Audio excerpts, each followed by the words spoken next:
Hello ಗೆಳೆಯರೆ, La Excellence IAS ಪ್ರಸ್ತುತಪಡಿಸುತ್ತಿರುವ November 10ರ ಕನ್ನಡದಲ್ಲಿ ದಿ ಹಿಂದೂ ಸುದ್ದಿ ವಿಶ್ಲೇಷಣೆಗೆ ತಮಗೆಲ್ಲರಿಗೂ ಸ್ವಾಗತ. ಇಂದಿನ ಮೊದಲ article, finance panel submits report with separate section on states finances ಅನ್ನೋದಾಗಿದೆ. ಇದನ್ನ ಜಿಎಸ್ ಪೇಪರ್ 2 ನಾಡಿಯಲ್ಲಿ ಪಾಲಿಟಿ, ಅದರಲ್ಲೂ ಮುಖ್ಯವಾಗಿ ಫೆಡರಲ್ ಇಶ್ಯೂಸ್ ಅನ್ನುವಂಥ ಸಿಲೆಬಸ್ ನಾಡಿಯಲ್ಲಿ ಓದ್ಕೊಳ್ಬಹುದಾಗುತ್ತೆ. ಇಲ್ಲಿ ರಾಜ್ಯಗಳಿಗೆ ಯಾವ ರೀತಿಯಲ್ಲಿ ಹಣವನ್ನ ವಿನಿಯೋಗ ಮಾಡಬೇಕು ಅನ್ನುವಂಥ ಉದ್ದೇಶಕ್ಕೆ ಪ್ರತಿ 5 ವರ್ಷಕ್ಕೊಮ್ಮೆ ರಚನೆಯಾಗುವಂಥ ಫಿನಾನ್ಸ್ ಕಮಿಷನ್ನ ಬಗ್ಗೆ ಮಾತನಾಡ್ತಾ ಇರ್ತಕ್ಕಂಥದ್ದು. 15ನೇ ಹಣಕಾಸು ಆಯೋಗ ತನ್ನ ಒಂದು ವರದಿಯನ್ನು ಒಪ್ಪಿಸಿರುವುದರ ಕುರಿತಾಗಿ ಈ ಒಂದು ಆರ್ಟಿಕಲ್ ಅನ್ನು ನಾವು ನೋಡ್ತಾ ಇದ್ದೇವೆ. ಈ ಆರ್ಟಿಕಲ್ UPSC ಹಾಗೂ KPSC ಎರಡೂ ಪರೀಕ್ಷೆಗಳ ಮುಖ್ಯ ಪರೀಕ್ಷೆಗೆ ಬಹಳನೇ ಪ್ರಾಮುಖ್ಯತೆಯನ್ನು ಪಡೆಯುವಂತ ಒಂದು ಆರ್ಟಿಕಲ್ ಆಗುತ್ತೆ. ಹಣಕಾಸು ಆಯೋಗದ ಬಗ್ಗೆ ನೇರವಾಗಿ ಪ್ರಿಲಿಮ್ಸ್ ನಲ್ಲೂ ಕೂಡ ಪ್ರಶ್ನೆಗಳನ್ನ ಎಕ್ಸ್ಪೆಕ್ಟ್ ಮಾಡಬಹುದಾಗುತ್ತೆ. ಈ ಎಲ್ಲದರ ಹಿನ್ನೆಲೆಯಲ್ಲಿ ಫಿನಾನ್ಸ್ ಕಮಿಷನ್ ಬಗ್ಗೆ ಸ್ಟ್ಯಾಟಿಕ್ ಮಾಹಿತಿಯೂ ಕೂಡ ನಿಮ್ಮ ಬಳಿ ಇರಬೇಕಾಗುತ್ತೆ. ಹಾಗೆ 15ನೇ ಹಣಕಾಸು ಆಯೋಗ ನೀಡಿರ್ತಕ್ಕಂಥ ವರದಿಯಲ್ಲಿರ್ತಕ್ಕಂಥ ರೆಕಮೆಂಡೇಶನ್ಸ್ಗಳು ಯಾವುದು ಅಥವಾ ಹಣಕಾಸು ಆಯೋಗಕ್ಕೆ ಸಂಬಂಧಪಟ್ಟಂತ ವಿಚಾರಗಳು ಕೂಡ ನಮಗೆ ತಿಳಿದಿರಬೇಕಾಗುತ್ತೆ. ಇಲ್ಲಿ 15ನೇ ಹಣಕಾಸು ಆಯೋಗ ತನ್ನ ಒಂದು ರಿಪೋರ್ಟ್ ಅನ್ನ ಒಪ್ಪಿಸಿರ್ತಕ್ಕಂಥದ್ದು ಸ್ಟೇಟ್ ಸ್ಪೆಸಿಫಿಕ್ ಕನ್ಸಿಡರೇಷನ್ಸ್ ಗಳನ್ನ ತನ್ನ ರಿಪೋರ್ಟ್ ನಲ್ಲಿ ಮಾಡ್ಕೊಂಡಿರ್ತಕ್ಕಂಥದ್ದನ್ನ ನಾವು ಕಾಣಬಹುದಾಗುತ್ತೆ. ಅಂದ್ರೆ ಆಯಾ ರಾಜ್ಯಗಳಿಗೆ ತನ್ನದೇ ಆದಂತ ಒಂದು ವಿಶಿಷ್ಟತೆ ಇರುತ್ತೆ, ಆಯಾ ರಾಜ್ಯಗಳ ಡಿಮ್ಯಾಂಡ್ಸ್ಗಳು ಬೇರೆ ಇರುತ್ತೆ. ಇವೆಲ್ಲವನ್ನ ಅರಿತು ಸ್ಟೇಟ್ ಸ್ಪೆಸಿಫಿಕ್ ಆಗಿ ಕನ್ಸಿಡರೇಷನ್ಸ್ ಗಳನ್ನ ತನ್ನ ರಿಪೋರ್ಟ್ ನಲ್ಲಿ ಮಾಡ್ಕೊಂಡಿರ್ತಕ್ಕಂಥದನ್ನ ನಾವು ನೋಡಬಹುದಾಗುತ್ತೆ. ರಾಜ್ಯ ಹಾಗೂ ಕೇಂದ್ರ ಸರ್ಕಾರದ ನಡುವೆ ಡೆವಲ್ಯೂಷನ್ ಆಫ್ ಫಂಡ್ಸ್ ಯಾವ ರೀತಿ ಆಗಬೇಕು ಅನ್ನೋದನ್ನ ತಿಳಿಸುವಂತದ್ದು ಇದರ ಮುಖ್ಯ ಕಾರ್ಯ ಆಗಿರುತ್ತೆ. 15ನೇ ಹಣಕಾಸು ಆಯೋಗ ನೀಡ್ತಿರ್ತಕ್ಕಂಥ ವರದಿಯು 2021-22ರ ಸಾಲಿನಿಂದ ಪ್ರಾರಂಭವಾಗಿ 2025-26ರವರೆಗೆ ತನ್ನ 5 ವರ್ಷದ ಅವಧಿಯನ್ನ ಹೊಂದಿರತಕ್ಕಂಥದ್ದು. ಈಗಾಗಲೇ ಮಧ್ಯಂತರ ವರದಿಯನ್ನ ಈ 15ನೇ ಹಣಕಾಸು ಆಯೋಗ ಮುಂಚೆಯೇ ನೀಡಿತ್ತು. ಈಗ ತನ್ನ ಕಂಪ್ಲೀಟ್ ಒಂದು ರಿಪೋರ್ಟ್ ಅನ್ನ ನೀಡಿರ್ತಕ್ಕಂಥದ್ದು. ಇದರಲ್ಲಿ ಮುಖ್ಯವಾಗಿ ಅವರು ಗಮನ ಹರಿಸ್ತಾ ಇರತಕ್ಕಂಥದ್ದು ರಾಜ್ಯಗಳ ಆಧಾರಿತವಾಗಿ ರಿಪೋರ್ಟ್ ಅನ್ನ ತಯಾರು ಮಾಡಿರೋದು ಅಷ್ಟೇ ಅಲ್ಲದೆ ನಾನ್ ಲ್ಯಾಪ್ಸಬಲ್ ಫಂಡ್ ಅನ್ನ ರಾಷ್ಟ್ರದ ಭದ್ರತೆಗೆ ಮತ್ತು ಡಿಫೆನ್ಸ್ ನ ವಿಚಾರಕ್ಕೆ ಅಂತ ಹೇಳಿ ಸ್ಪೆಂಡ್ ಮಾಡೋದ್ರ ಕುರಿತಾಗಿ ಕೂಡ ತನ್ನ ವರದಿಯಲ್ಲಿ ಮಾತನಾಡಿರ್ತಕ್ಕಂಥದ್ದು. ಮತ್ತು ಪರ್ಫಾರ್ಮೆನ್ಸ್ ಇನ್ಸೆಂಟಿವ್ಸ್ ಗಳನ್ನ ಯಾವೆಲ್ಲ ರಾಜ್ಯಗಳು ಬಹಳ ಒಳ್ಳೆ ಪರ್ಫಾರ್ಮೆನ್ಸ್ ಅನ್ನ ಡಿಲಿವರ್ ಮಾಡುತ್ತೆ, ರಿಫಾರ್ಮ್ಸ್ ಗಳನ್ನ ಸುಧಾರಣೆಗಳನ್ನ ತರುತ್ತೆ, ಇಂಥ ರಾಜ್ಯಗಳಿಗೆ ಇನ್ಸೆಂಟಿವ್ಸ್ ನ ಬಗ್ಗೆ ಪರ್ಫಾರ್ಮೆನ್ಸ್ ಇನ್ಸೆಂಟಿವ್ಸ್ ಅನ್ನ ಕೂಡ ಆಫರ್ ಮಾಡೋದ್ರ ಬಗ್ಗೆ ಈ ವರದಿ ಹೇಳಿರ್ತಕ್ಕಂಥದ್ದು. ಈ ಕೋವಿಡ್ ನ ಸಂದರ್ಭದಲ್ಲಿ ಬಂದಿರತಕ್ಕಂಥ ಈ ಒಂದು ವರದಿಗೆ ಒಂದು ವಿಶೇಷವಾದಂತಹ ಹೆಸರನ್ನ ಕೂಡ ಇಡಲಾಗಿರ್ತಕ್ಕಂಥದ್ದು, ಫಿನಾನ್ಸ್ ಕಮಿಷನ್ ಇನ್ ಕೋವಿಡ್ ಟೈಮ್ಸ್ ಅಂತ ಹೇಳಿ ಯುನಿಕ್ ಆಗಿ ಟೈಟಲ್ ಆಗಿರ್ತಕ್ಕಂಥ ಒಂದು ವರದಿಯೊಟ್ಟಿಗೆ ಇನ್ನು 2 ವಾಲ್ಯೂಮ್ಸ್ ಗಳನ್ನ ಫಿನಾನ್ಸ್ ಕಮಿಷನ್ ಈಗ ಸಬ್ಮಿಟ್ ಮಾಡಿರ್ತಕ್ಕಂಥದ್ದು. ಫಸ್ಟ್ ವಾಲ್ಯೂಮ್ ಕೇಂದ್ರದ ಫಿನಾನ್ಸಸ್ ನ ಬಗ್ಗೆ ಮಾತನಾಡುತ್ತೆ. ಅದರಲ್ಲೂ ಮುಖ್ಯವಾಗಿ ಕೀ ಡಿಪಾರ್ಟ್ಮೆಂಟ್ಸ್ ಗಳನ್ನ ಇನ್ಡೆಪ್ತ್ ಸ್ಕ್ರೂಟಿನಿ ಮಾಡೋದ್ರ ಕಡೆಗೆ ಈ ಮೊದಲ ವಾಲ್ಯೂಮ್ ನಲ್ಲಿ ಫೋಕಸ್ ಮಾಡಿದ್ರೆ, 2ನೇ ವಾಲ್ಯೂಮ್ ನಲ್ಲಿ ರಾಜ್ಯಗಳಿಗೆ ಇದನ್ನ ಡೆಡಿಕೇಟ್ ಮಾಡಿರ್ತಕ್ಕಂಥದನ್ನ ನಾವು ಕಾಣಬಹುದಾಗುತ್ತೆ. ಪ್ರತಿಯೊಂದು ರಾಜ್ಯವು ಕೂಡ ಫೇಸ್ ಮಾಡುವಂತ ಇಂಡಿವಿಜುವಲ್ ಚಾಲೆಂಜಸ್ ಗಳೇನಿರುತ್ತೆ ಅವುಗಳನ್ನ ಅಡ್ರೆಸ್ ಮಾಡುವಂತ ಸ್ಟೇಟ್ ಸ್ಪೆಸಿಫಿಕ್ ಕನ್ಸಿಡರೇಷನ್ಸ್ ಗಳನ್ನ ಈ ರಿಪೋರ್ಟ್ ನಲ್ಲಿ ನಾವು ಕಾಣಬಹುದಾಗುತ್ತೆ. ಈ 15ನೇ ಹಣಕಾಸು ಆಯೋಗದ ಚೇರ್ಮನ್ ಯಾರು ಅನ್ನೋದನ್ನ ನೇರವಾಗಿ KPSC ಯಾವುದೇ ಪರೀಕ್ಷೆಗಳಲ್ಲಿ ನಾವು ಎಕ್ಸ್ಪೆಕ್ಟ್ ಮಾಡಬಹುದಾಗುತ್ತೆ. NK ಸಿಂಗ್ 15ನೇ ಹಣಕಾಸು ಆಯೋಗದ ಚೇರ್ಮನ್ ಅನ್ನುವಂಥದ್ದು ನಮಗೆ ಸ್ಪಷ್ಟವಾಗಿ ಗೊತ್ತಿರಬೇಕಾಗುತ್ತೆ. ಇನ್ನ ಅಜಯ್ ನಾರಾಯಣ್ ಝಾ, ಅನೂಪ್ ಸಿಂಗ್, ಅಶೋಕ್ ಲಹಿರಿ, ರಮೇಶ್ ಚಂದ್ ಇವರುಗಳು ಈ 15ನೇ ಹಣಕಾಸು ಆಯೋಗದ ಸದಸ್ಯರು ಕೂಡ ಆಗಿರೋದನ್ನ ಕಾಣಬಹುದಾಗುತ್ತೆ. ತೆರಿಗೆಯಿಂದ ಬಂದಿರತಕ್ಕಂಥ ಹಣವನ್ನ ವರ್ಟಿಕಲ್ ಆಗಿ, ಹಾರಿಜಾಂಟಲ್ ಆಗಿ ಯಾವ ರೀತಿಯಾಗಿ ಡೆವಲ್ಯೂಟ್ ಮಾಡಬೇಕು ಅನ್ನೋದ್ರ ಜೊತೆಗೆ ಲೋಕಲ್ ಗವರ್ಮೆಂಟ್ ಗೆ ನೀಡುವಂತ ಗ್ರಾಂಟ್ಸ್ ಗಳಾಗಿರ್ಬೋದು, ಡಿಸಾಸ್ಟರ್ ಮ್ಯಾನೇಜ್ಮೆಂಟ್ ಗ್ರಾಂಟ್ಸ್ ಗಳಾಗಿರ್ಬೋದು, ಈ ಎಲ್ಲದರೊಟ್ಟಿಗೆ ಡಿಫೆನ್ಸ್ ಮತ್ತು ಇಂಟರ್ನಲ್ ಸೆಕ್ಯೂರಿಟಿಗೆ ಯಾವ ರೀತಿಯಾಗಿ ಫಂಡಿಂಗ್ ಅನ್ನ ಮಾಡಬಹುದು ಅನ್ನುವಂತ ಒಂದು ಸಪರೇಟ್ ಮೆಕ್ಯಾನಿಸಮ್ ಅನ್ನ ಕೂಡ ಈ ಒಂದು ರಿಪೋರ್ಟ್ ನಲ್ಲಿ ತಿಳಿಸಿರ್ತಕ್ಕಂಥದ್ದು. ಒರಿಜಿನಲ್ ಆಗಿ ಇದರ ಪೀರಿಯಡ್ 2020-21ರಿಂದ 2024-25ರವರೆಗೆ ಇರಬೇಕಾಗಿತ್ತು. ಆದ್ರೆ GST ಅನ್ನ ಇಂಟ್ರೊಡ್ಯೂಸ್ ಮಾಡಿದ್ದಾಗಿರ್ಬೋದು, ಇನ್ಸಾಲ್ವೆನ್ಸಿ ಕೋಡ್ ಅನ್ನ ತಂದಿದ್ದಾಗಿರ್ಬೋದು, ನೋಟ್ ಬ್ಯಾನ್ ಆಗಿರ್ಬೋದು, ಈ ರೀತಿಯ ಒಂದಷ್ಟು ಸ್ಟ್ರಕ್ಚರಲ್ ರಿಫಾರ್ಮ್ಸ್ ಗಳನ್ನ ಭಾರತದಲ್ಲಿ ಇಂಟ್ರೊಡ್ಯೂಸ್ ಮಾಡಿದ್ರಿಂದಾಗಿ ನಮ್ಮ ಎಕಾನಮಿಯಲ್ಲಿ ನಾವು ಸ್ಟಾರ್ಟಿಂಗ್ ನಲ್ಲಿ ಸ್ಲೋಯಿಂಗ್ ಡೌನ್ ಅನ್ನ ಏನ್ ಕಂಡ್ವಿ, ಈ ರೀತಿ ಆರ್ಥಿಕತೆ ಅನ್ನುವಂಥದ್ದು ಸ್ಲೋ ಡೌನ್ ಅನ್ನ ಕಾಣ್ತಿರುವಂತ ಸಂದರ್ಭದಲ್ಲಿ ಸರಿಯಾದ ಪ್ರೊಜೆಕ್ಷನ್ಸ್ ಗಳನ್ನ ಮಾಡಲಾಗುವುದಿಲ್ಲ ಅನ್ನುವಂತ ಕಾರಣದಿಂದ 2020-21ಕ್ಕೆ ಮಧ್ಯಂತರ ವರದಿಯನ್ನ ಸಬ್ಮಿಟ್ ಮಾಡಲಾಗಿತ್ತು. ಈಗ 2021-22ರಿಂದ 25-26ರವರೆಗೆ 5 ವರ್ಷಗಳ ಅವಧಿಗೆ ತನ್ನ ಕಂಪ್ಲೀಟ್ ಒಂದು ರಿಪೋರ್ಟ್ ಅನ್ನ ಸಬ್ಮಿಟ್ ಮಾಡಿರ್ತಕ್ಕಂಥದ್ದು. ಇಂಟರಿಮ್ ರಿಪೋರ್ಟ್ ನಲ್ಲಿ ರಾಜ್ಯಗಳಿಗೆ ತಮ್ಮ divisible pool of taxes ನಲ್ಲಿದ್ದಂತ shares ಅನ್ನ 42% ಇಂದ 41% ಅಂತ ಹೇಳಿ ಇಳಿಕೆ ಮಾಡಲಾಗಿತ್ತು. ಯಾವ ಕಾರಣಕ್ಕಾಗಿ ಅಂತ ಅಂದಾಗ ಜಮ್ಮು ಕಾಶ್ಮೀರ ಒಂದು ರಾಜ್ಯದ ಬದಲಾಗಿ 2 ಯೂನಿಯನ್ ಟೆರಿಟರಿಗಳಾಗಿ ಏನು ಬದಲಾಗಿತ್ತು. ಈ ಕಾರಣದಿಂದ ರಾಜ್ಯಗಳಿಗೆ ಇಟ್ಟಿದ್ದಂತ ಡಿವಿಸಿಬಲ್ ಪೂಲ್ ಆಫ್ ಟ್ಯಾಕ್ಸಸ್ಸಿನ ಶೇರ್ ಏನಿತ್ತು ಅದರಲ್ಲಿ 42% ಅಂತ ಹೇಳುವಂತದನ್ನ 41%ಕ್ಕೆ 1% ನಷ್ಟು ಕುಸಿತವನ್ನ ಮಾಡಲಾಗಿತ್ತು. ಇನ್ನ ಈ ಆರ್ಟಿಕಲ್ ನ ಹಿನ್ನೆಲೆಯಲ್ಲಿ ಫಿನಾನ್ಸ್ ಕಮಿಷನ್ ಬಗ್ಗೆ ಒಂದಷ್ಟು ಮಾಹಿತಿನ ತಿಳ್ಕೊಳ್ಳೋದಾದ್ರೆ, ಇದೊಂದು ಸಾಂವಿಧಾನಿಕ ಹುದ್ದೆ ಆಗಿರ್ತಕ್ಕಂಥದ್ದು. ಸಾಂವಿಧಾನಿಕ ಹುದ್ದೆ ಅಂತಂದ್ರೆ ಯಾವುದೇ ಒಂದು ಹುದ್ದೆ, ಯಾವುದೇ ಒಂದು ಸಂಸ್ಥೆ ಸಂವಿಧಾನದಲ್ಲಿ ತನ್ನ ಸ್ಥಾನವನ್ನು ಪಡ್ಕೊಂಡಿದ್ರೆ, ಸಂವಿಧಾನದ ವಿಧಿಗಳು ಅವುಗಳ ಬಗ್ಗೆ ಮಾತನಾಡಿದ್ರೆ ಅದನ್ನ ಸಾಂವಿಧಾನಿಕ ಸಂಸ್ಥೆ ಅಂತ ಹೇಳಿ ಕರಿತೇವೆ. ಸಾಂವಿಧಾನಿಕ ಸಂಸ್ಥೆಗಳಾಗಿರುವಂತವಕ್ಕೆ, ಸಾಂವಿಧಾನಿಕ ಹುದ್ದೆಗಳಿಗೆ ಸಾಕಷ್ಟು ಹೆಚ್ಚಿನ ಮಹತ್ವವನ್ನ ಭಾರತದಲ್ಲಿ ನಾವು ಕಾಣಬಹುದಾಗುತ್ತೆ. ನಮ್ಮ ಸಂವಿಧಾನದ 280ನೇ ವಿಧಿಯ ಅಡಿಯಲ್ಲಿ ಫಿನಾನ್ಸ್ ಕಮಿಷನ್ ಅನ್ನ ನಾವು ನೋಡಬಹುದಾಗುತ್ತೆ. ಮತ್ತೆ ಫಿನಾನ್ಸ್ ಕಮಿಷನ್ ಅನ್ನ ಪ್ರತಿ 5 ವರ್ಷಕ್ಕೊಮ್ಮೆ ರಚನೆ ಮಾಡಲಾಗುತ್ತೆ. ಆದ್ರೆ ಈ ರಚನೆಯನ್ನ ಯಾರು ಮಾಡ್ತಾರೆ ಅನ್ನೋದನ್ನ ನೀವು ಕಮೆಂಟ್ ಸೆಕ್ಷನ್ ಅಲ್ಲಿ ಕಮೆಂಟ್ ಮಾಡಿ ತಿಳಿಸಿ. ಮುಂದಿನ ಆರ್ಟಿಕಲ್ ನಲ್ಲಿ Punjab revokes general consent given to CBI ಅನ್ನೋದನ್ನ ನೋಡೋಣ. ಪಂಜಾಬ್ ರಾಜ್ಯ ಸರ್ಕಾರವು ಸೆಂಟ್ರಲ್ ಬ್ಯೂರೋ ಆಫ್ ಇನ್ವೆಸ್ಟಿಗೇಷನ್ಗೆ ಇದ್ದಂತ ಒಂದು ಜನರಲ್ ಕನ್ಸೆಂಟ್ ಅನ್ನ ವಿತ್ಡ್ರಾ ಮಾಡಿಕೊಂಡಿದೆ. ಈ ಕಾರಣದಿಂದಾಗಿ ಇನ್ನು ಮುಂದೆ ಪಂಜಾಬ್ ರಾಜ್ಯ ಸರ್ಕಾರದಲ್ಲಿ ಸಿಬಿಐ ಯಾವುದೇ ಒಂದು ಕೇಸಸ್ ಅನ್ನ ಇನ್ವೆಸ್ಟಿಗೇಟ್ ಮಾಡಬೇಕು ಅಂದಾಗ prior permission of the state government ಅನ್ನ ಪಡ್ಕೊಂಡಿರಬೇಕಾಗುತ್ತೆ. ಸಿಬಿಐಗೆ ಜನರಲ್ ಕನ್ಸೆಂಟ್ ಅನ್ನ ನೀಡಿರ್ತಕ್ಕಂಥ ರಾಜ್ಯಗಳಲ್ಲಿ ಸಿಬಿಐ ಆ ರಾಜ್ಯ ಸರ್ಕಾರದ ಪ್ರಯರ್ ಪರ್ಮಿಷನ್ ಅನ್ನ ಪಡ್ಕೊಳ್ಳದೆ ಯಾವುದೇ ಒಂದು ಕೇಸನ್ನ ಇನ್ವೆಸ್ಟಿಗೇಟ್ ಮಾಡಬಹುದಾಗುತ್ತೆ. ಆದರೆ ಈಗ ಪಂಜಾಬ್ ರಾಜ್ಯ ಸರ್ಕಾರ ತಾನು ಸಿಬಿಐಗೆ ನೀಡಿದಂತ ಜನರಲ್ ಕನ್ಸೆಂಟ್ ಅನ್ನ ಹಿಂಪಡೆದಿರುವಂತಹ ಹಿನ್ನೆಲೆಯಲ್ಲಿ ರಾಜ್ಯ ಸರ್ಕಾರಗಳು ಆ ರಾಜ್ಯದೊಳಗೆ ಇನ್ವೆಸ್ಟಿಗೇಷನ್ ಅನ್ನ ಮಾಡಬೇಕು ಅಂದಾಗ ಆ ರಾಜ್ಯ ಸರ್ಕಾರದ ಪರ್ಮಿಷನ್ ಅನ್ನ ಪಡ್ಕೊಳ್ಬೇಕಾಗುತ್ತೆ. ಇದು ನಮಗೆ ಸ್ಪಷ್ಟವಾಗಿ ತಿಳಿದಿರಲಿ ಈ ಒಂದು ಅಂಶ. ಸಿಬಿಐ ಅನ್ನುವಂಥದ್ದು Delhi special police establishment act 1946 ನ ಅಡಿಯಲ್ಲಿ ತನ್ನ ಒಂದು ಲೀಗಲ್ ಪವರ್ಸ್ ಗಳನ್ನ ಪಡ್ಕೊಳ್ಳುವಂತ ಒಂದು ಶಾಸನಬದ್ಧ ಸಂಸ್ಥೆಯಾಗಿರುತ್ತೆ. ಸಿಬಿಐನ ಬಗ್ಗೆ ನೋಡೋದಾದ್ರೆ 1941ರಲ್ಲಿ ಸ್ಪೆಷಲ್ ಪೊಲೀಸ್ ಎಸ್ಟಾಬ್ಲಿಷ್ಮೆಂಟ್ ಅಂತ ಹೇಳಿ ಪ್ರಾರಂಭವಾಗುತ್ತೆ. 46ರಲ್ಲಿ ಆ ಆಕ್ಟ್ ನ ಅಡಿಯಲ್ಲಿ ಇದಕ್ಕೊಂದು ಸ್ಟ್ಯಾಟ್ಯುಟರಿ ಸ್ಥಾನಮಾನ ಅನ್ನುವಂಥದ್ದು ದೊರಕುತ್ತೆ. ನ್ಯೂ ಡೆಲ್ಲಿಯಲ್ಲಿ ಇದರ ಒಂದು ಕೇಂದ್ರ ಕಚೇರಿಯನ್ನು ನಾವು ಕಾಣಬಹುದಾಗುತ್ತೆ. ಸೆಂಟ್ರಲ್ ಬ್ಯೂರೋ ಆಫ್ ಇನ್ವೆಸ್ಟಿಗೇಷನ್ ಒಂದು ಪ್ರೀಮಿಯರ್ ಇನ್ವೆಸ್ಟಿಗೇಟಿಂಗ್ ಪೊಲೀಸ್ ಏಜೆನ್ಸಿಯಾಗಿ ಭಾರತದಲ್ಲಿ ಕಾರ್ಯ ಮಾಡುವಂಥದ್ದು. ಇದರ ಒಂದು ಕನ್ವಿಕ್ಷನ್ ರೇಟ್ ಅನ್ನು ನೋಡಿದಾಗ 60ರಿಂದ 70% ಕನ್ವಿಕ್ಷನ್ ರೇಟ್ ಅನ್ನ ಸಿಬಿಐ ಹೊಂದಿರುವಂತ ಕಾರಣದಿಂದ ಜಗತ್ತಿನಲ್ಲಿ one of the best police agency ಅಂತ ಕೂಡ ಕರೆಸಿಕೊಳ್ಳುವಂಥದ್ದು. ಮುಂದಿನ article PM 2.5 level nearly 7 times the safe limit ಅಂತ ಹೇಳಿ ತಿಳಿಸ್ತಾ ಇದೆ. ಇದನ್ನ GS ಪೇಪರ್ 3 ನಾಡಿಯಲ್ಲಿ ಎನ್ವಿರಾನ್ಮೆಂಟ್, ಅದರಲ್ಲೂ ಮುಖ್ಯವಾಗಿ ಪೊಲ್ಯೂಷನ್ ಸಿಲೆಬಸ್ ನಾಡಿಯಲ್ಲಿ ಓದ್ಕೊಳ್ಬಹುದಾಗುತ್ತೆ. ಡೆಲ್ಲಿಯಲ್ಲಿ ಒಂದು ಸಿವಿಯರ್ ಹಂತದಲ್ಲಿರುವಂತಹ ಪೊಲ್ಯೂಷನ್ ಅನ್ನು ನಾವು ಕಾಣ್ತಾ ಇದ್ದೇವೆ. ಕಂಟಿನ್ಯೂಸ್ ಸ್ಟ್ರೈಟ್ 5th ಡೇಗೆ ಸಿವಿಯರ್ ಅನ್ನುವಂಥ ಕ್ಯಾಟಗರಿ ಅಡಿಯಲ್ಲಿ ಇಲ್ಲಿನ ಒಂದು ಏರ್ ಕ್ವಾಲಿಟಿ ಅನ್ನುವಂಥದ್ದು ತಿಳಿಸ್ತಾ ಇರ್ತಕ್ಕಂಥದ್ದು. ಸಿವಿಯರ್ ಅನ್ನುವಂಥದ್ದು worst form of air quality ಆಗಿರುತ್ತೆ. ಅಂದ್ರೆ ಏರ್ ಕ್ವಾಲಿಟಿ ಇಂಡೆಕ್ಸ್ ನಾಡಿಯಲ್ಲಿ ಕನಿಷ್ಠ ಮಟ್ಟದಲ್ಲಿ ನೀಡುವಂತ ಒಂದು ಲೆವೆಲ್ ಅಂತ ಅಂದಾಗ ಅದು ಸಿವಿಯರ್ ಲೆವೆಲ್ ಅಂತ ಹೇಳಿ ಕರೆಸಿಕೊಳ್ಳುವಂಥದ್ದು. ಕಳೆದ 5 ದಿನಗಳಿಂದಲೂ ಕೂಡ ಈ ರೀತಿಯಾಗಿ ಸಿವಿಯರ್ ಅನ್ನುವಂತ ಒಂದು ಲೆವೆಲ್ನಲ್ಲೇ ಇಲ್ಲಿನ ಏರ್ ಕ್ವಾಲಿಟಿ ಇರುವುದನ್ನು ಕೂಡ ನಾವು ಗಮನಿಸಬಹುದಾಗುತ್ತೆ. PM 2.5 ಲೆವೆಲ್ ಅನ್ನುವಂಥದ್ದು ಡೆಲ್ಲಿಯಲ್ಲಿ 405.1 ಯೂನಿಟ್ಸ್ಗಳಷ್ಟು ಆಗಿರುವಂಥದ್ದನ್ನ ನಾವಿಲ್ಲಿ ಗಮನ ಹರಿಸಬಹುದಾಗುತ್ತೆ. ಇದು ಎಷ್ಟರ ಮಟ್ಟಿಗೆ ಹಾಳಾಗಿದೆ ಅಂತ ಅಂದ್ರೆ ಸೇಫ್ ಲಿಮಿಟ್ ಅಂತ ಹೇಳಿ ಕರೆಸಿಕೊಳ್ಳುವಂಥದ್ದು 60 ಯೂನಿಟ್ಸ್ಗಳಷ್ಟು ಇದ್ದಾಗ ಅದನ್ನ ನಾವು ಸೇಫ್ ಲಿಮಿಟ್ ಅಂತ ಹೇಳಿ ಕರಿತೇವೆ. ಆದ್ರೆ ಈಗ ಸೇಫ್ ಲಿಮಿಟ್ಗಿಂತಲೂ ಕೂಡ 7ರಷ್ಟು ಮಟ್ಟಕ್ಕೆ ಇದು ತಲುಪಿರೋದನ್ನ ನಾವು ನೋಡಿದ್ರೆ ಡೆಲ್ಲಿಯ ಏರ್ ಕ್ವಾಲಿಟಿ ಅನ್ನುವಂಥದ್ದು ಎಷ್ಟು ಡಿಟೀರಿಯೇಟ್ ಆಗಿದೆ ಅನ್ನುವಂಥದ್ದು ನಮಗೆ ಅರ್ಥ ಆಗುತ್ತೆ. ಏರ್ ಕ್ವಾಲಿಟಿ ಇಂಡೆಕ್ಸ್ ನಾಡಿಯಲ್ಲಿ 8 ಪೊಲ್ಯೂಟೆಂಟ್ಸ್ ಗಳನ್ನ ನಾವು ಕಾಣಬಹುದು. ಆದ್ರೆ ಇದರಲ್ಲಿ ಕಾರ್ಬನ್ ಡೈಆಕ್ಸೈಡ್ ಅನ್ನುವಂಥದ್ದು ಒಂದು ಪೊಲ್ಯೂಟೆಂಟ್ ಅಲ್ಲ ಅನ್ನುವಂಥದ್ದು ನಮಗೆ ನೆನಪಿರಬೇಕಾಗುತ್ತೆ. ಈ ಪೊಲ್ಯೂಟೆಂಟ್ಸ್ ಗಳ ಅಡಿಯಲ್ಲಿ carbon monoxide, nitrogen dioxide, sulphur dioxide, ozone, ಅದರಲ್ಲೂ ಗ್ರೌಂಡ್ ಲೆವೆಲ್ ಓಝೋನ್, ಅಮೋನಿಯಾ ಇವೆಲ್ಲವುಗಳನ್ನ ನಾವು ಏರ್ ಕ್ವಾಲಿಟಿ ಇಂಡೆಕ್ಸ್ ನಾಡಿಯಲ್ಲಿ ಪೊಲ್ಯೂಟೆಂಟ್ಸ್ ಗಳ ರೀತಿಯಲ್ಲಿ ಕಾಣಬಹುದಾಗುತ್ತೆ. ಈ ಏರ್ ಕ್ವಾಲಿಟಿಯನ್ನ ಕಂಟ್ರೋಲ್ ಮಾಡಲಿಕ್ಕೆ ಸರ್ಕಾರ ಯಾವೆಲ್ಲ ಮೆಷರ್ಸ್ ಗಳನ್ನ ತಗೊಂಡಿದೆ ಅನ್ನುವಂಥದ್ದನ್ನ ಪ್ರಶ್ನೆಯಾಗಿ ನಾವು ನೋಡಬಹುದಾಗುತ್ತೆ. ಏರ್ ಕ್ವಾಲಿಟಿಯನ್ನ ಕಂಟ್ರೋಲ್ ಮಾಡಲಿಕ್ಕೆ ಅಂತ ಹೇಳಿ ಡೀಸೆಲ್ ನಿಂದ ಚಲಾವಣೆಯಾಗುವಂತಹ ಜನರೇಟರ್ಸ್ ಗಳನ್ನ ಬಳಕೆ ಮಾಡ್ಕೊಳ್ಬಾರ್ದು. ಸರ್ಕಾರದಿಂದ ವಿಶೇಷವಾದಂತಹ ಒಂದು ಪರ್ಮಿಷನ್ ಅನ್ನ ಪಡ್ಕೊಳ್ಳದೆ ಆಡಿವನ್ ಪಾಲಿಸಿಯನ್ನ ಪಾಲಿಸ್ತಾ ಇರತಕ್ಕಂಥದ್ದು. ಇನ್ನ ಫೈರ್ ಕ್ರ್ಯಾಕರ್ಸ್, ಈಗ ದೀಪಾವಳಿ ಬಂದಿದ್ರು ಕೂಡ ಫೈರ್ ಕ್ರ್ಯಾಕರ್ಸ್ ಅನ್ನ ಯಾರೇ ಆದ್ರೂ ಕ್ರ್ಯಾಕ್ ಮಾಡಿದ್ರೆ ಆ ಸಂದರ್ಭದಲ್ಲಿ ಅವರು ಪೀನಲೈಸ್ ಆಗಬೇಕಾಗುತ್ತೆ. ಅಂದ್ರೆ ಅವರು ಹಣವನ್ನ ತೆರಬೇಕಾಗುತ್ತೆ ಅವರ ಒಂದು ತಪ್ಪಿಗೆ ಅಂತ ಹೇಳಿ air prevention and control of pollution act 1981 ನ ಅಡಿಯಲ್ಲಿ ಪೀನಲೈಸ್ ಮಾಡಬೇಕಾಗುತ್ತೆ ಅವರನ್ನ ಅಂತ ಹೇಳಿ ತಂದಿರತಕ್ಕಂಥದ್ದಾಗಿರ್ಬೋದು. ಮತ್ತು ಡೆಲ್ಲಿಯ ಸುತ್ತಮುತ್ತಲಿನ ರಾಜ್ಯಗಳಲ್ಲಿನ ಸ್ಟಬಲ್ ಬರ್ನಿಂಗ್ ಅನ್ನ ಕಂಟ್ರೋಲ್ ಮಾಡಲಿಕ್ಕೆ ಅಂತ ಹೇಳಿ ಸಾಕಷ್ಟು ಮೆಷರ್ಸ್ ಗಳನ್ನ ತಗೊಂಡಿರೋದಾಗಿರ್ಬೋದು. ಈ ರೀತಿಯಾಗಿ ಹಲವಾರು ಮೆಷರ್ಸ್ ಗಳನ್ನ ಡೆಲ್ಲಿ ಸರ್ಕಾರ, ಕೇಂದ್ರ ಸರ್ಕಾರ ತಗೊಂಡ್ರೂ ಕೂಡ ಡೆಲ್ಲಿಯ ವಾಯು ಗುಣಮಟ್ಟ ಅನ್ನುವಂಥದ್ದು ಇಷ್ಟು ಹಾಳಾಗ್ತಾ ಇರೋದನ್ನ ನಾವು ಕಾಣ್ತಾ ಇದ್ದೇವೆ. ಮುಂದಿನ article NGT links cracker sales to air quality ಅನ್ನೋದಾಗಿದೆ. ಇದನ್ನ GS ಪೇಪರ್ 3 ನಾಡಿಯಲ್ಲಿ ಎನ್ವಿರಾನ್ಮೆಂಟ್ ನಾಡಿಯಲ್ಲಿ ಓದ್ಕೊಳ್ಬಹುದಾಗುತ್ತೆ. ಅದರಲ್ಲೂ ಮುಖ್ಯವಾಗಿ ಏರ್ ಪೊಲ್ಯೂಷನ್ ನಾಡಿಯಲ್ಲಿ ಇಂಪಾರ್ಟೆನ್ಸ್ ಅನ್ನು ಹೊಂದುವಂತ ಒಂದು ಆರ್ಟಿಕಲ್ ಆಗುತ್ತೆ.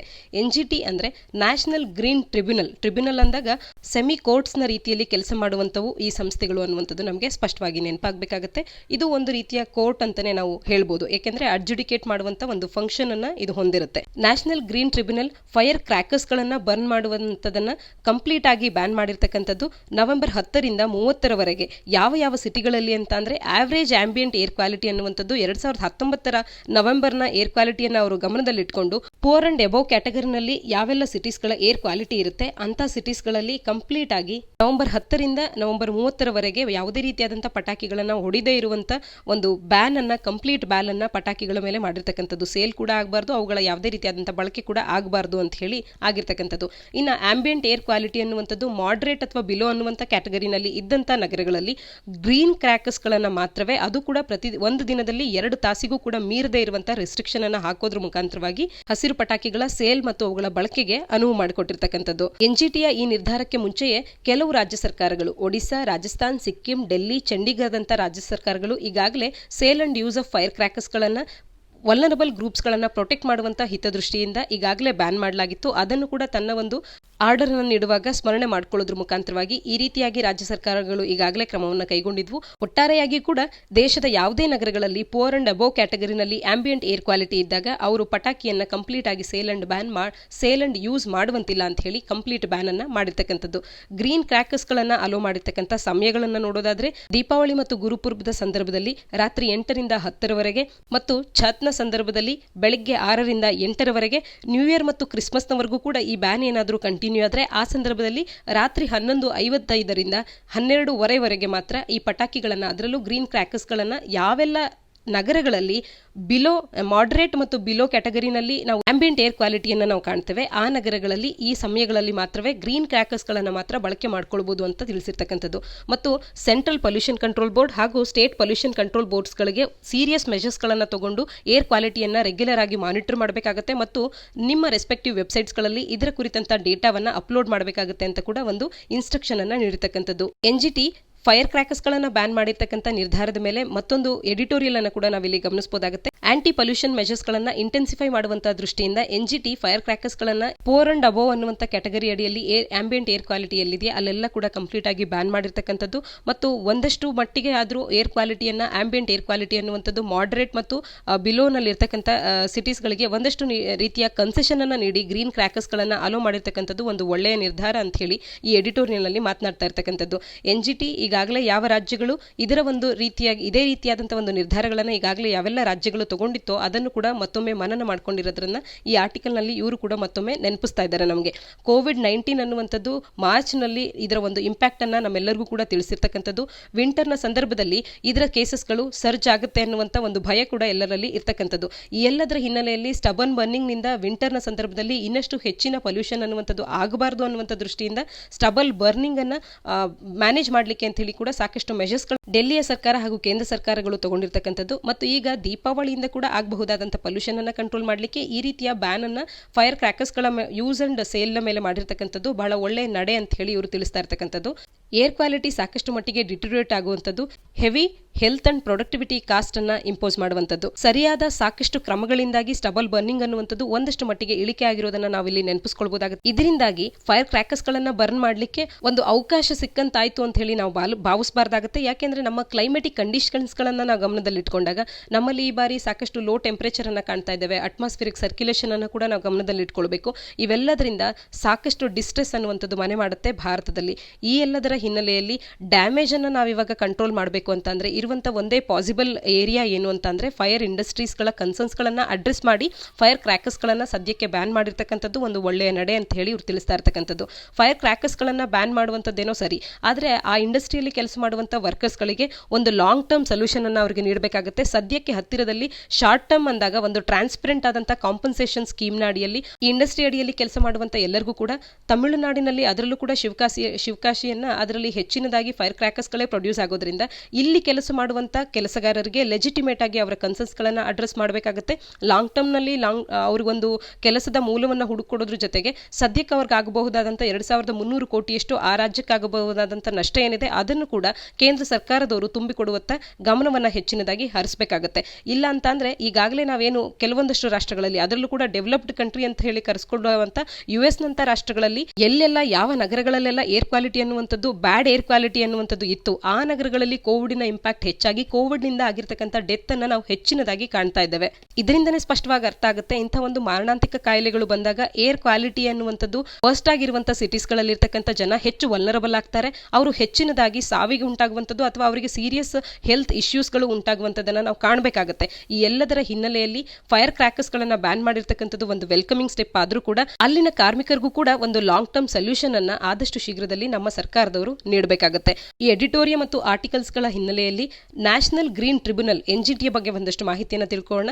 ನ್ಯಾಷನಲ್ ಗ್ರೀನ್ ಟ್ರಿಬ್ಯುನಲ್ ಆಕ್ಟ್ 2010 ಅಡಿಯಲ್ಲಿ ನ್ಯಾಷನಲ್ ಗ್ರೀನ್ ಟ್ರಿಬ್ಯುನಲ್ ಅನ್ನ ಫಾರ್ಮ್ ಮಾಡಲಾಗುತ್ತೆ. ಎನ್ವಿರಾನ್ಮೆಂಟ್ಗೆ ಸಂಬಂಧಪಟ್ಟಂತ ಪೊಲ್ಯೂಷನ್ಗೆ ಸಂಬಂಧಪಟ್ಟಂತ ಕೇಸಸ್ಗಳನ್ನ ತಗೊಂಡು ಅವುಗಳನ್ನ ಫಾಸ್ಟ್ ಡಿಸ್ಪೋಸಲ್ ಮಾಡುವಂತ ಒಂದು ಹೊಣೆಯನ್ನ ಈ ಟ್ರಿಬ್ಯುನಲ್ ಹೊಂದಿರತಕ್ಕಂಥದ್ದು. ಈ ರೀತಿಯಾಗಿ ಎನ್ವಿರಾನ್ಮೆಂಟಲ್ ಇಶ್ಯೂಸ್ಗಳನ್ನ ಕನ್ಸರ್ನ್ಸ್ಗಳನ್ನ ಅಡ್ರೆಸ್ ಮಾಡಲಿಕ್ಕೆ ಅಂತ ಹೇಳಿ ಒಂದು ಸ್ವಾಯತ್ತ ಸಂಸ್ಥೆಯನ್ನ ಅಥವಾ ಶಾಸನಬದ್ಧ ಸಂಸ್ಥೆಯನ್ನ ರಚನೆ ಮಾಡಿರ್ತಕ್ಕಂಥ ರಾಷ್ಟ್ರಗಳಲ್ಲಿ ಭಾರತ 3ನೇ ರಾಷ್ಟ್ರವನ್ನು ಹೊಂದುತ್ತೆ. ಆಸ್ಟ್ರೇಲಿಯಾ ಮತ್ತು ನ್ಯೂಜಿಲೆಂಡ್ನ ನಂತರದಲ್ಲಿ 3ನೇ ರಾಷ್ಟ್ರದ ಸ್ಥಾನವನ್ನ ಭಾರತ ಪಡ್ಕೊಳ್ಳುತ್ತೆ. ಇನ್ನು 5 ಸ್ಥಾನಗಳಲ್ಲಿ ನಾವು ಎನ್ಜಿಟಿಯ ಒಂದು ಕಚೇರಿಯನ್ನ ಕಾಣಬಹುದಾಗುತ್ತೆ. ನ್ಯೂ ಡೆಲ್ಲಿ, ಭೋಪಾಲ್, ಪುಣೆ, ಕೋಲ್ಕತ್ತಾ, ಚೆನ್ನೈ ಈ 5 ರಾಷ್ಟ್ರಗಳಲ್ಲಿ ಎನ್ಜಿಟಿಯ ಚೇರ್ಸ್ಗಳು ಅಥವಾ ಪ್ರಿನ್ಸಿಪಲ್ ಪ್ಲೇಸ್ ಆಫ್ ಸಿಟ್ಟಿಂಗ್ಗಳು ಇರುವಂತದನ್ನ ನಾವು ಕಾಣಬಹುದಾಗುತ್ತೆ. ಮತ್ತು ಎನ್ವಿರಾನ್ಮೆಂಟಲ್ ನ ವಿಚಾರವಾಗಿ ತನಗೆ ಬರುವಂತಹ ಯಾವುದೇ ಅಪ್ಲಿಕೇಶನ್ಸ್ಗಳನ್ನ 6 ತಿಂಗಳ ಒಳಗಾಗಿ ಡಿಸ್ಪೋಸ್ ಮಾಡುವಂತ ಒಂದು ಕಾರ್ಯವನ್ನ ಕೂಡ ಎನ್ಜಿಟಿ ಮಾಡಬೇಕಾಗುತ್ತೆ. ಇದು ಎನ್ಜಿಟಿಗೆ ಮ್ಯಾಂಡೇಟರಿ ಆಗಿ ಇರುವಂತ ಒಂದು ಕಾರ್ಯ ಆಗುತ್ತೆ. ಇನ್ನ ಎನ್ಜಿಟಿಯ ಮುಖ್ಯಸ್ಥರನ್ನ ಅಂದ್ರೆ ಚೇರ್ ಪರ್ಸನ್ ಅನ್ನ ಯಾರು ಆಯ್ಕೆ ಮಾಡ್ತಾರೆ ಅಂತ ಅಂದಾಗ central government in consultation with the chief justice of India ಈ ಎನ್ಜಿಟಿಯ ಒಂದು ಮುಖ್ಯಸ್ಥರನ್ನ ಅಥವಾ ಚೇರ್ ಪರ್ಸನ್ ಅನ್ನ ಆಯ್ಕೆ ಮಾಡುವಂತ ಒಂದು ಪವರ್ ಅನ್ನ ಕೊಡ್ತಾರೆ. ಈ ಆರ್ಟಿಕಲ್ನ ಹಿನ್ನೆಲೆಯಲ್ಲಿ ಸೆಂಟ್ರಲ್ ಪೊಲ್ಯೂಷನ್ ಕಂಟ್ರೋಲ್ ಬೋರ್ಡ್ನ ಬಗ್ಗೆ ಕೂಡ ಒಂದಷ್ಟು ಮಾಹಿತಿಯನ್ನ ತಿಳ್ಕೊಳ್ಳೋದಾದ್ರೆ ಸೆಂಟ್ರಲ್ ಪೊಲ್ಯೂಷನ್ ಕಂಟ್ರೋಲ್ ಬೋರ್ಡ್ 1974ರ water prevention and control of pollution act ಈ ಆಕ್ಟ್ ನ ಅಡಿಯಲ್ಲಿ ಪ್ರಾರಂಭವಾಗುತ್ತೆ. ನಂತರದಲ್ಲಿ air prevention and control of pollution act ಈ ಆಕ್ಟ್ ನ ಅಡಿಯಲ್ಲಿ 1986ರಲ್ಲಿ ಬಂದಂತ ಈ ಆಕ್ಟ್ ನ ಅಡಿಯಲ್ಲಿ ಈ ಸಿಪಿಸಿಬಿಗೆ ಹೆಚ್ಚಿನ ಪವರ್ಸ್ ಅಂಡ್ ಫಂಕ್ಷನ್ಸ್ ಗಳನ್ನ ನೀಡಲಾಗುತ್ತೆ.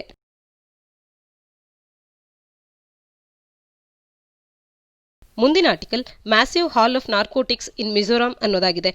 ಇಂಡೋ ಮಯನ್ಮಾರ್ ಬಾರ್ಡರ್ನಲ್ಲಿ ಅದರಲ್ಲೂ ಚಂಪಾಯ್ ಡಿಸ್ಟ್ರಿಕ್ಟ್ ಮಿಜೋರಾಮಿನ ಚಂಪಾಯ್ ಡಿಸ್ಟ್ರಿಕ್ಟ್ನಲ್ಲಿ ಸ್ಮಗ್ಲಿಂಗ್ ಆಫ್ ನಾರ್ಕೋಟಿಕ್ಸ್ ಆಗ್ತಿದ್ದಂತೆ ಅಸ್ಸಾಂ ರೈಫಲ್ಸ್ ಒಂದು ಸಕ್ಸಸ್ಫುಲ್ ಆಪರೇಷನ್ನ ಮುಖಾಂತರವಾಗಿ 1.3 ಲ್ಯಾಕ್ ಮೆಥಾಫೆಟಮೈನ್ ಟ್ಯಾಬ್ಲೆಟ್ಸ್ಗಳನ್ನು 6.5 ಕೋಟಿ ರೂಪಾಯಿ ಮೌಲ್ಯದ ಈ ಟ್ಯಾಬ್ಲೆಟ್ಸ್ಗಳನ್ನು ರಿಕವರ್ ಮಾಡ್ಕೊಳ್ಳೋದ್ರ ಮುಖಾಂತರವಾಗಿ ಒಂದು ಸಕ್ಸಸ್ಫುಲ್ ಆಪರೇಷನ್ ಅನ್ನ ಅಸ್ಸಾಂ ರೈಫಲ್ಸ್ ಅವರು ನಡೆಸಿರ್ತಕ್ಕಂಥದ್ದು. ಇದರಿಂದ ನಮಗೆ ಗೊತ್ತಾಗುವಂಥದ್ದು ಏನು ಅಂತ ಅಂದ್ರೆ cross border smuggling of drugs ಭಾರತದಲ್ಲೂ ಕೂಡ ಹೆಚ್ಚಾಗ್ತಾ ಇದೆ ಅನ್ನುವಂಥದ್ದು. ನಾರ್ತ್ ಈಸ್ಟರ್ನ್ ರೀಜನ್ ನಲ್ಲಿ ಸ್ಮಗ್ಲಿಂಗ್ ಮತ್ತೆ ಡ್ರಗ್ ಬಳಕೆ ಹೆಚ್ಚಾಗ್ತಿರೋದನ್ನ ಕಾಣಬಹುದು ಅನ್ನುವಂಥದ್ದನ್ನ ಈ ಆರ್ಟಿಕಲ್ ನಮಗೆ ತಿಳಿಸುತ್ತೆ. ಆರ್ಟಿಕಲ್ನ ಹಿನ್ನೆಲೆಯಲ್ಲಿ ನಾರ್ಕೋಟಿಕ್ಸ್ ಕಂಟ್ರೋಲ್ ಬ್ಯೂರೋನ ಬಗ್ಗೆ ಕೂಡ ಒಂದಷ್ಟು ಮಾಹಿತಿಯನ್ನು ತಿಳ್ಕೊಳ್ಳೋಣ. ನಾರ್ಕೋಟಿಕ್ಸ್ ಕಂಟ್ರೋಲ್ ಬ್ಯೂರೋ ಅನ್ನುವಂಥದ್ದು narcotic drugs and psychotropic substances act 1985 ಇದರ ಅಡಿಯಲ್ಲಿ ಸ್ಥಾಪನೆಯಾದಂಥ ಒಂದು ಸ್ಟ್ಯಾಟ್ಯೂಟರಿ ಆರ್ಗನೈಸೇಷನ್ ಆಗಿ ಕಾರ್ಯ ಮಾಡುತ್ತೆ. ಈ ಎನ್ಸಿಬಿ ಯಾವ ಒಂದು ಮಿನಿಸ್ಟ್ರಿ ಅಡಿಯಲ್ಲಿ ಅಪೆಕ್ಸ್ ಕೋಆರ್ಡಿನೇಟಿಂಗ್ ಏಜೆನ್ಸಿ ಆಗಿ ಕಾರ್ಯ ಮಾಡುತ್ತೆ ಅನ್ನೋದನ್ನ ಕಮೆಂಟ್ ಸೆಕ್ಷನ್ ಅಲ್ಲಿ ಕಮೆಂಟ್ ಮಾಡಿ. ಸಂವಿಧಾನದ 47ನೇ ವಿಧಿಯ ಪ್ರಕಾರವಾಗಿ ನಮ್ಮ ಹೆಲ್ತ್ಗೆ ಇಂಜೂರಿಯಸ್ ಆಗುವಂತ ಇಂಟಾಕ್ಸಿಕೇಟಿಂಗ್ ಡ್ರಗ್ಸ್ ಗಳನ್ನ ಮೆಡಿಕಲ್ ಪರ್ಪಸ್ಗೆ ಮಾತ್ರವಲ್ಲದೆ ಇನ್ಯಾವುದೇ ಪರ್ಪಸ್ಗೂ ಕೂಡ ಬಳಕೆ ಮಾಡಬಾರದು ಅನ್ನುವಂತ ಪ್ರಾಹಿಬಿಷನ್ ಅನ್ನ ಏನ್ ನಾವು ನೋಡ್ತೇವೆ ನಮ್ಮ ಸಂವಿಧಾನದ 47ನೇ ವಿಧಿಯ ಅಡಿಯಲ್ಲಿ ಇದನ್ನ ಕೂಡ ಸಪೋರ್ಟ್ ಮಾಡುವಂತೆ ಈ ಆರ್ಟಿಕಲ್ ಅನ್ನ ಕೂಡ ಎತ್ತಿ ಹಿಡಿಯೋದಕ್ಕೆ ಅಂತ ಹೇಳಿ ನಾರ್ಕೋಟಿಕ್ಸ್ ಕಂಟ್ರೋಲ್ ಬ್ಯೂರೋ ಅನ್ನುವಂಥದ್ದು ಸ್ಥಾಪನೆಯಾಗಿದ್ದು ಈ ಕಾರ್ಯವನ್ನ ಈ ನಾರ್ಕೋಟಿಕ್ಸ್ ಕಂಟ್ರೋಲ್ ಬ್ಯೂರೋ ಮಾಡ್ತಾ ಇರ್ತಕ್ಕಂಥದ್ದು. ಡ್ರಗ್ ಅಬ್ಯೂಸ್ ಕಂಟ್ರೋಲ್ ಅನ್ನುವಂಥದ್ದು ಸೆಂಟ್ರಲ್ ಗವರ್ಮೆಂಟಿನ ಒಂದು ರೆಸ್ಪಾನ್ಸಿಬಿಲಿಟಿ ಆಗುತ್ತೆ. ಈ ಉದ್ದೇಶದಿಂದ narcotic drugs and psychotropic substances act 1985 ನ ಅಡಿಯಲ್ಲಿ ನಾರ್ಕೋಟಿಕ್ಸ್ ಕಂಟ್ರೋಲ್ ಬ್ಯೂರೋವನ್ನ ಸ್ಥಾಪನೆ ಮಾಡಲಾಗುತ್ತೆ. ಕ್ರಾಸ್ ಬಾರ್ಡರ್ ಡ್ರಗ್ಸ್ ಸ್ಮಗ್ಲಿಂಗ್ ಅನ್ನುವಂಥ ತಕ್ಷಣ ನಮಗೆ ನೆನಪಾಗಬೇಕಾಗಿರುವಂಥದ್ದು ಭಾರತವು ಕೂಡ ಯಾಕೆ ಇಷ್ಟೆಲ್ಲ ಈ ಡ್ರಗ್ ಸ್ಮಗ್ಲಿಂಗ್ ಅಲ್ಲಿ ಇನ್ವಾಲ್ವ್ ಆಗುತ್ತೆ ಅಂದಾಗ ಗೋಲ್ಡನ್ ಕ್ರೆಸೆಂಟ್ ಮತ್ತು ಗೋಲ್ಡನ್ ಟ್ರಯಾಂಗಲ್ ನ ನಡುವಿನಲ್ಲಿ ಭಾರತ ಬಂದಿರತಕ್ಕಂಥದ್ದು ಜಿಯೋಗ್ರಫಿಕಲಿ ಭಾರತವು ಇಂಥ ಒಂದು ಲೊಕೇಶನ್ ಅಲ್ಲಿ ಪ್ಲೇಸ್ ಆಗಿರೋದು ಬಹುಮುಖ್ಯ ಕಾರಣ ಆಗುತ್ತೆ. ಯಾಕೆಂದ್ರೆ ಗೋಲ್ಡನ್ ಕ್ರೆಸೆಂಟ್ ಮತ್ತೆ ಗೋಲ್ಡನ್ ಟ್ರಯಾಂಗಲ್ ಅಂದ್ರೆ ಗೋಲ್ಡನ್ ಕ್ರೆಸೆಂಟ್ ಅಂದಾಗ ಇಲ್ಲಿ ಕ್ರೆಸೆಂಟ್ ನ ಶೇಪ್ ನಲ್ಲಿ ನಾವು ನೋಡಬಹುದಾಗುತ್ತೆ ಇರಾನ್, ಅಫ್ಘಾನಿಸ್ತಾನ್, ಪಾಕಿಸ್ತಾನ್ ಅಂತ ರಾಷ್ಟ್ರಗಳು ಮತ್ತು ಗೋಲ್ಡನ್ ಟ್ರಯಾಂಗಲ್ ನ ಅಂತ ಕೂಡ ಕರೆಸ್ಕೊಳ್ಳುವಂಥದ್ದು ವಿಯೆಟ್ನಾಂ, ಲಾವೋಸ್, ಥೈಲ್ಯಾಂಡ್, ಬರ್ಮಾ ಈ ರಾಷ್ಟ್ರಗಳನ್ನು ಒಳಗೊಂಡಂತ ಈ ಸ್ಥಳ. ಈ ಎರಡೂ ಜಾಗಗಳ ನಡುವಿನಲ್ಲಿ ಭಾರತ ಇರತಕ್ಕಂಥದ್ದು. ಈ ಎರಡೂ ಜಾಗಗಳು ಕೂಡ ಜಗತ್ತಿನಲ್ಲಿ ಅತಿ ಹೆಚ್ಚು ಒಪೈಮನ್ನ ಪ್ರೊಡ್ಯೂಸ್ ಮಾಡುವಂತ ಒಂದು ಜಾಗಗಳಾಗಿದ್ದು ಇಲ್ಲಿ ನಾವು ಡ್ರಗ್ಸ್ಗಳ ಸ್ಮಗ್ಲಿಂಗ್ ಅನ್ನ ಕಾಣಬಹುದಾಗುತ್ತೆ. ಇವುಗಳ ನಡುವೆ ಭಾರತ ಇರೋದ್ರಿಂದಾಗಿ ಈ ಒಂದು ಬಾರ್ಡರ್ಗೆ ಸಂಬಂಧಪಟ್ಟಂತೆ ಇಲ್ಲಿ ಪಂಜಾಬ್ನಲ್ಲಿ ಅತಿ ಹೆಚ್ಚು ಡ್ರಗ್ ಸ್ಮಗ್ಲಿಂಗ್ ಆಗುವಂಥದ್ದು ಮತ್ತೆ ಈ ರೀತಿಯ ಬಾರ್ಡರ್ಸ್ಗಳಿಂದ ನಾರ್ತ್ ಈಸ್ಟರ್ನ್ ಸ್ಟೇಟ್ಸ್ಗಳಲ್ಲಿ ಡ್ರಗ್ ಸ್ಮಗ್ಲಿಂಗ್ ಆಗೋದನ್ನ ನಾವು ಕಾಣಬಹುದಾಗುತ್ತೆ. ಮುಂದಿನ ಆರ್ಟಿಕಲ್ ಸೂಕೀಸ್ ಪಾರ್ಟಿ ಕ್ಲೈಮ್ಸ್ ವಿಕ್ಟರಿ ಅನ್ನೋದಾಗಿದೆ. ಇದನ್ನ GS ಪೇಪರ್ 2 ನಾಡಿಯಲ್ಲಿ ಇಂಟರ್ನ್ಯಾಷನಲ್ ರಿಲೇಷನ್ಸ್ ಅನ್ನುವಂಥ ಸಿಲೆಬಸ್ ನಾಡಿಯಲ್ಲಿ ನಾವು ಓದ್ಕೊಳ್ಬಹುದಾಗುತ್ತೆ. ಇಲ್ಲಿ ಮಯನ್ಮಾರ್ನಲ್ಲಿ ಬಹುಮುಖ್ಯವಾಗಿ ನಾವು ಆಂಗ್ ಸಾನ್ ಸೂಕಿ ಅವರ ಈ national league for democracy NLD ಪಾರ್ಟಿಯನ್ನ ನಾವು ನೋಡಬಹುದಾಗುತ್ತೆ. ಮಯನ್ಮಾರ್ನ ಪಾರ್ಲಿಮೆಂಟರಿ ಎಲೆಕ್ಷನ್ಸ್ಗಳಲ್ಲಿ ಈಗ ಸಾಕಷ್ಟು ಸಂಖ್ಯೆ ನಮಗೆ ಈ ಗವರ್ಮೆಂಟ್ ಅನ್ನ ಫಾರ್ಮ್ ಮಾಡುವಷ್ಟು ಅಬ್ಸಲ್ಯೂಟ್ ಮೆಜಾರಿಟಿಯನ್ನು ಕೊಡುವಷ್ಟು ನಂಬರ್ ಆಫ್ ಸೀಟ್ಸ್ ಗಳನ್ನ ನಾವು ಈಗಾಗಲೇ ಗೆದ್ದಿರುವಂತದ್ದು. ಈ ಹಿನ್ನೆಲೆಯಲ್ಲಿ national league for democracy party ಇನ್ನು ಮುಂದೆ ರೂಲಿಂಗ್ ಪಾರ್ಟಿಯಾಗಿ ಇರುತ್ತೆ ಅನ್ನೋದನ್ನ ಆಂಗ್ ಸಾನ್ ಸೂಕಿ ಅವರು ಮತ್ತು ಇವರ ಒಂದು ಪಾರ್ಟಿ ಈ ವಿಕ್ಟರಿಯನ್ನ ಕ್ಲೈಮ್ ಮಾಡ್ತಾ ಇದೆ. ಇದನ್ನು ಕುರಿತಾಗಿ ಈ ಆರ್ಟಿಕಲ್ ಇರುವಂತದ್ದು. ಆದರೆ ಎಲೆಕ್ಷನ್ ಕಮಿಷನ್ ಇನ್ನೂ ಕೂಡ ಫುಲ್ ರಿಸಲ್ಟ್ಸ್ ಗಳನ್ನ ರಿಲೀಸ್ ಮಾಡಬೇಕಾಗಿದೆ. ಆದರೆ NLD ಅನ್ನುವಂಥದ್ದು ತನ್ನ ಪಕ್ಷಕ್ಕೆ ಅಬ್ಸಲ್ಯೂಟ್ ಮೆಜಾರಿಟಿ ಸಿಕ್ಕಿರೋದ್ರಿಂದಾಗಿ ತನ್ನ ಪಕ್ಷ ಇನ್ನು ಮುಂದೆ ರೂಲಿಂಗ್ ಪಾರ್ಟಿಯಾಗಿ ಕಾರ್ಯ ಮಾಡುತ್ತೆ ಅನ್ನೋದನ್ನ ತಿಳಿಸ್ತಾ ಇರ್ತಕ್ಕಂಥದ್ದು. ಇಲ್ಲಿ ಯಾಕೆ ನಾವು ಇದನ್ನ ಓದ್ಕೊಳ್ಬೇಕು ಅಂತ ಅಂದಾಗ ನಮ್ಮ ನೈಬರಿಂಗ್ ಕಂಟ್ರೀಸ್ಗಳಲ್ಲಿ ಯಾವ ಒಂದು ಸರ್ಕಾರ ಬರುತ್ತೆ ಅನ್ನುವಂಥದ್ದು ನಮ್ಮ ರಾಷ್ಟ್ರದ ರಾಜತಾಂತ್ರಿಕತೆಗೆ ಸಂಬಂಧಿಸಿದಂತೆ ನಾವು ನೋಡಿದಾಗ ಸಾಕಷ್ಟು ಇಂಪ್ಲಿಕೇಶನ್ಸ್ ಅನ್ನು ಹೊಂದುವಂತ ಒಂದು ನಿರ್ಧಾರ ಆಗುತ್ತೆ. US ಭಾರತಕ್ಕೆ ಯಾಕೆ ಮಹತ್ವವನ್ನು ಪಡ್ಕೊಳ್ಳುತ್ತೆ ಅಂತ ಅಂದಾಗ US ನ ಪ್ರೆಸಿಡೆಂಟ್ ಯಾರಾಗಿರ್ತಾರೆ ಅನ್ನುವಂಥದ್ದು ಭಾರತದೊಟ್ಟಿಗೆ ಯಾವ ರೀತಿಯ ಸಂಬಂಧಗಳನ್ನ ಅವರು ಹೊಂದೋದಕ್ಕೆ ಇಷ್ಟಪಡ್ತಾರೆ ಅನ್ನೋದ್ರ ಮೇಲೆ ಎರಡೂ ರಾಷ್ಟ್ರಗಳ ನಡುವಿನ ಟ್ರೇಡ್ ಆಗಿರ್ಬೋದು, ಕಾಮರ್ಸ್ ಆಗಿರ್ಬೋದು, ಎಕ್ಸ್ಚೇಂಜ್ ಆಫ್ ಕಲ್ಚರ್ ಆಗಿರ್ಬೋದು, ಈ ಎಲ್ಲ ಅಂಶಗಳು ಕೂಡ ಅವಲಂಬಿತವಾಗಿರೋದ್ರಿಂದ ಯಾವ ದೇಶದಲ್ಲಿ ಅಲ್ಲಿನ ನಾಯಕರು ಯಾವ ರೀತಿ ಎಂಥವರು ಆಯ್ಕೆ ಆಗ್ತಾರೆ, ಅವರು ಭಾರತದ ಮಟ್ಟಿಗೆ ಎಷ್ಟು ಒಲವನ್ನು ತೋರಿಸುವಂತ ನಾಯಕರಾಗ್ತಾರೆ ಅನ್ನುವಂಥದ್ದು ಅಥವಾ ಅವರ ಒಂದು ನಿಲುವು ಯಾವ ರೀತಿ ಇರುತ್ತೆ ಅನ್ನುವಂಥದ್ದು ನಮ್ಮ ದೇಶದ ಮೇಲೂ ಕೂಡ ಸಾಕಷ್ಟು ಪರಿಣಾಮವನ್ನು ಉಂಟು ಮಾಡೋದ್ರಿಂದ ಅಕ್ಕಪಕ್ಕದ ರಾಷ್ಟ್ರಗಳಲ್ಲಿ ಎಲೆಕ್ಷನ್ಸ್ಗಳು ನಡೆದಾಗ ಅಲ್ಲಿ ಬರುವಂತಹ ರಿಸಲ್ಟ್ಸ್ಗಳು ಕೂಡ ಭಾರತಕ್ಕೆ ಬಹಳ ಇಂಪ್ಯಾಕ್ಟ್ ಅನ್ನು ಉಂಟು ಮಾಡುವಂಥ ಒಂದು ರಿಸಲ್ಟ್ಸ್ಗಳಾಗಿರುತ್ತೆ. ಈ ಹಿನ್ನೆಲೆಯಲ್ಲಿ ಮಯನ್ಮಾರ್ನಲ್ಲಿ ಈಗ national league for democracy party ಅನ್ನುವಂಥದ್ದು ಅಲ್ಲಿನ ಪಾರ್ಲಿಮೆಂಟರಿ ಎಲೆಕ್ಷನ್ಸ್ಗಳನ್ನು ಗೆಲ್ಲುವಂಥದ್ದನ್ನು ನಾವು ಕಾಣಬಹುದಾಗಿರುತ್ತೆ. ನವೆಂಬರ್ 8ರಂದು ನಾವು ಕೇಳಿದಂಥ ಪ್ರಶ್ನೆಗಳಿಗೆ ಉತ್ತರಗಳನ್ನು ಡಿಸ್ಕಸ್ ಮಾಡೋಣ. ಮೊದಲಿಗೆ ನಾನು ಕೇಸ್ ಫೆಟಾಲಿಟಿ ರೇಟ್ ಅಂದ್ರೆ ಏನು ಅಂತ ಹೇಳಿ ಕೇಳಿದ್ದೆ. ಕೇಸ್ ಫೆಟಾಲಿಟಿ ರೇಟ್ ಅಂದಾಗ ಈಗ ಕೋವಿಡ್ಗೆ ಸಂಬಂಧಪಟ್ಟಂತೆ ನೋಡಿದಾಗ ಕೋವಿಡ್ ಯಾರೆಲ್ಲ ಟೆಸ್ಟ್ ಮಾಡಿಸಿರ್ತಾರೆ ಅದರಲ್ಲಿ ಎಷ್ಟು ಮಂದಿ ಪಾಸಿಟಿವ್ ಅಂತ ಹೇಳಿ ಕನ್ಫರ್ಮ್ ಆಗಿರ್ತಾರೆ, ಈ ನಂಬರ್ ಆಫ್ ಪಾಸಿಟಿವ್ಸ್ಗಳಲ್ಲಿ ಎಷ್ಟು ಮಂದಿ ಗುಣವಾಗದೆ ಸಾವಿಗೀಡಾಗ್ತಾರೆ, ಅದನ್ನು ನಾವು ಕೇಸ್ ಫೆಟಾಲಿಟಿ ರೇಟ್ ಅಂತ ಹೇಳಿ ಕರೆಯುವಂಥದ್ದು.